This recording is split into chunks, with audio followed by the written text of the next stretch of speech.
Welcome, everyone. Almost the final session of the day, and I have the honor to be with Mary here today. Mary, thank you so much for joining us.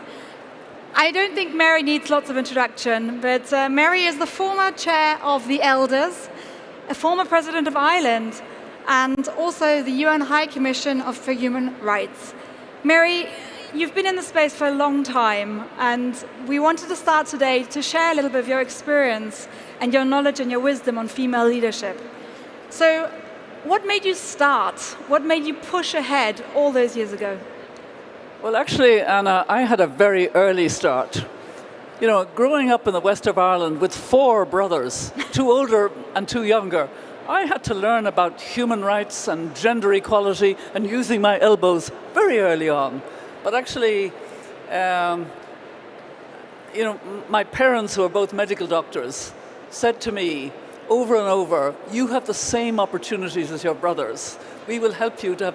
And it wasn't true in Ireland, not true at all at the time. Women had to retire from the civil service if they were married. There were lots of issues of discrimination in our laws. And I think what I felt from a very early age is I'm going to do everything I can to make it true. And when I, against the odds, was elected President of Ireland, my whole approach was, I'm going to show that I will do a better job as President because I'm a woman.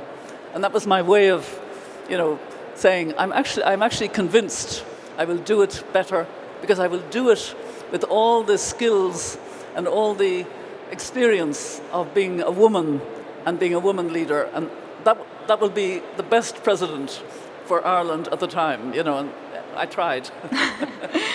I certainly can empathize. I have 2 brothers, so I know exactly what it's like to bring your elbows out. When you were running for president, was there a moment when you knew you were going to make it? Well, there was quite a long time when all I was doing as a lawyer was making the case. We have the directly elected president in Ireland, which is great, by the people, outside the political system, if you like. And I had felt that I was the 7th president, and the 6 men before me had been older politicians, older judge, etc. And they'd kind of taken it as a kind of, nice way to end your career and not really tried to be very relevant to all aspects of Irish life. And I was very taken by the oath of the president. And I thought, if you're elected by the people, you can be relevant at local level, at national level, and at international level.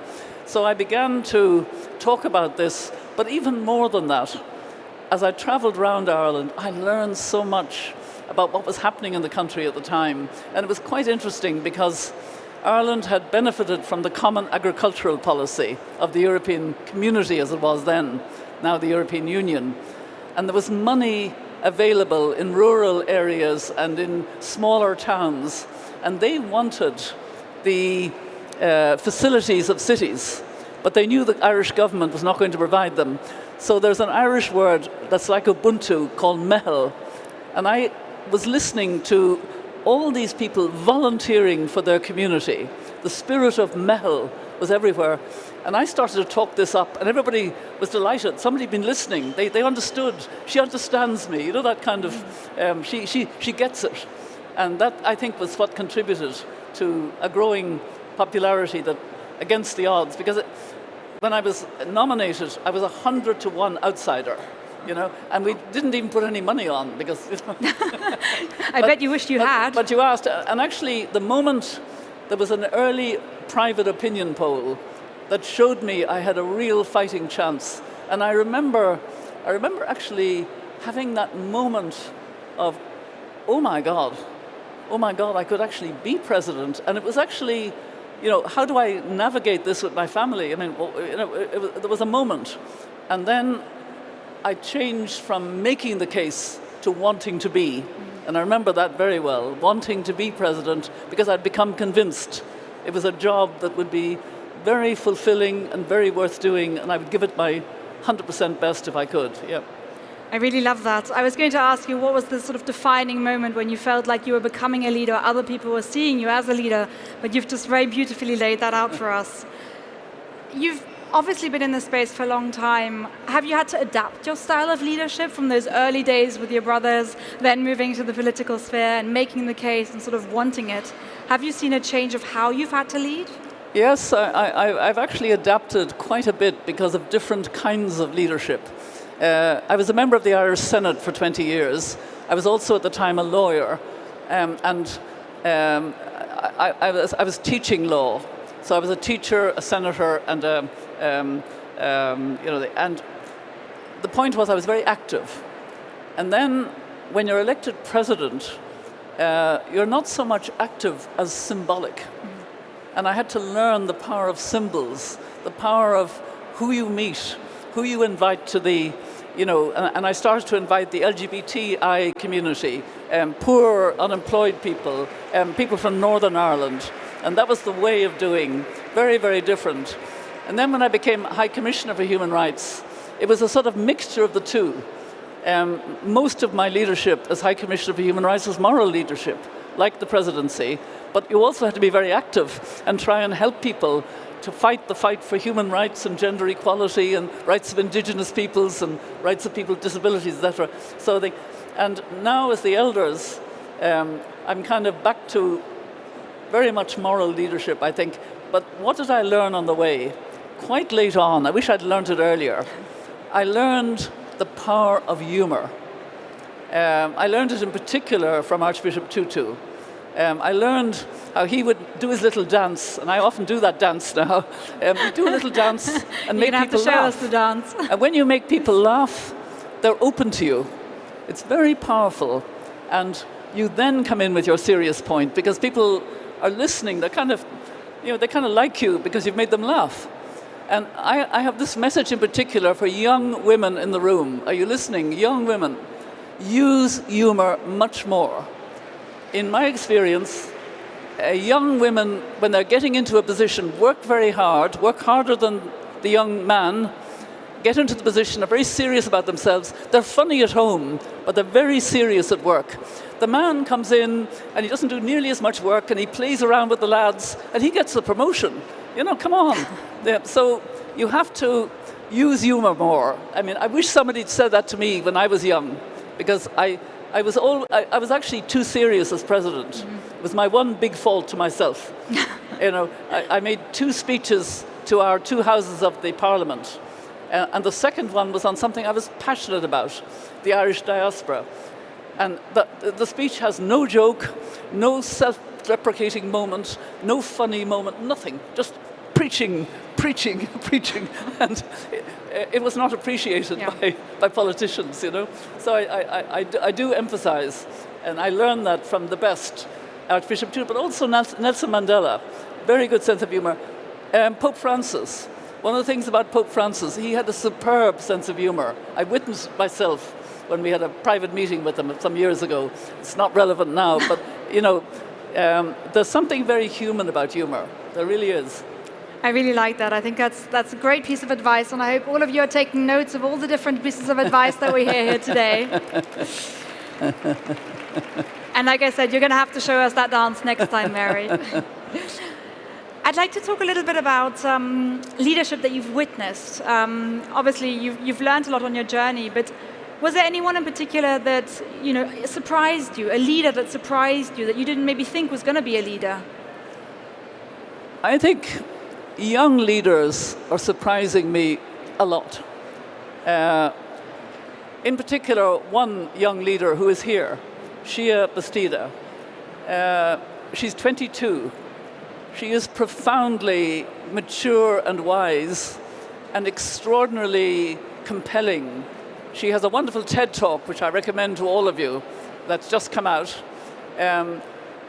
She's just a remarkable leader. You can feel the absolute instinct. I don't know where she's going to go, but, and because she's Mexican, indigenous, she conveys beautifully the indigenous wisdom in a way that you can really relate to, and I really admire that. And in a way, I suppose it is surprising that a 22-year-old will affect me so deeply. I mean, we've become very good friends. But actually, I've learned so much from Shia. I mean, she's just brilliant. Yeah, I think it's a really important point. Each one of us, doesn't matter where you're from, Yeah. how old you are, we have the ability to be leaders and also to shape and influence other leaders and really have an impact. So no, I love that example. And today, obviously, let's not talk about politics too much, but what kind of style of leadership do you hope to see more of going forward? What do you think the world needs today to get out of the situation that we're currently in? I think this is a really important question, Anna. There is, on the whole, a different style of leadership of women leaders, especially women leaders who've come out of the women's movement. We lead in a way that is less hierarchical, non-hierarchical, that is participatory by everybody. Each voice matters in the circle. It's very often in a circle that we sit. And we listen to each other, and we listen with empathy, because people are affected in different ways. But also, the leadership is very practical, problem-solving, seeing the realism of what people are talking about, because we've come through difficulties, we've come through barriers, we've come through hurdles, so we have better understanding of them. And I often think to myself, gender equality includes gender parity. What is gender parity? It is 50% participation. Now just think of the world. If 50% of governments were led by women, we would have such a different world. And I'm not saying women are better than men, I'm saying the balance between the male way of, on the whole, reacting and the female. They complement each other. We would have better leadership. And you see it in governments where half the cabinet are women, or significant parts of the parliament are women. You see the difference. And I think, we're not going to wait for the figures of the World Economic Forum, that something like 2070 something, or, way into the future. We need to really have more women in leadership positions right across the board, so that there is that balance, so that there is that sense of, a more listening, more practical, more caring, more responsive, more empathetic. And, we need it badly. Look at the world. And I'm sure you were in many pictures with political leaders where there's only men and then there was you. Yeah, and I now won't go on a panel unless there's at least one other woman beside me. And I now try and say, and a young woman, if possible, please. Well, I tick one of those boxes. I'm not sure I tick the second one, but at least I'm female, so there's two of us here today. Mary, before we close off, because you have to head on, I'd love to understand, what do you do to regenerate, to sort of, get renewed motivation and renewed power for the fight that you're fighting? I think there are two things, really. One is I do have a real sense of urgency, and it's about the climate and nature crisis. Because for all the distractions in our world today, this is the thing that we have to utterly keep a focus on, because climate and nature don't wait for us. We are creating real problems. One of my recent hats is I'm a guardian of the planetary boundaries, the 9 planetary boundaries, which gives you a holistic sense of the oceans, even of the air, of fresh water, all of these, apart from climate itself, and the kind of interlinking between them, the processes that keep our planet something we can live in. And we are undermining all of this, and it's interacting. And, we're getting into danger zone on 6 of those 9 planetary boundaries, which is really serious. Yeah. So, I'm wearing this dandelion because I've been very much involved with other women, and a number of you are wearing the dandelion. Just Google or whatever you use to search, look up Project Dandelion.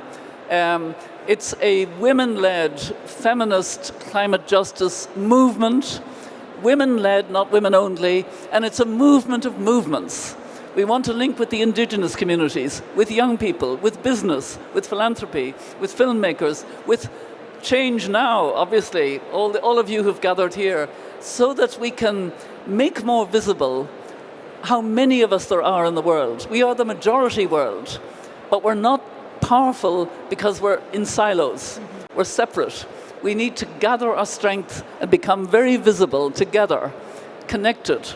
radical connection, radical communication that people really understand and feel empowered by, and radical collaboration, amplifying each other's voices. And what's happened with Project Dandelion now in the climate space, in COPs, or in the UN General Assembly, instead of women's groups keeping to themselves a bit because they have to keep their funding, or not really wanting to share too much, we're all amplifying the other, talking about the other in a very different way, and it's so powerful. It's so empowering and powerful, and we need to do this. Women-led, get men at all levels joining us, and the feminist way of leading. That's the important thing.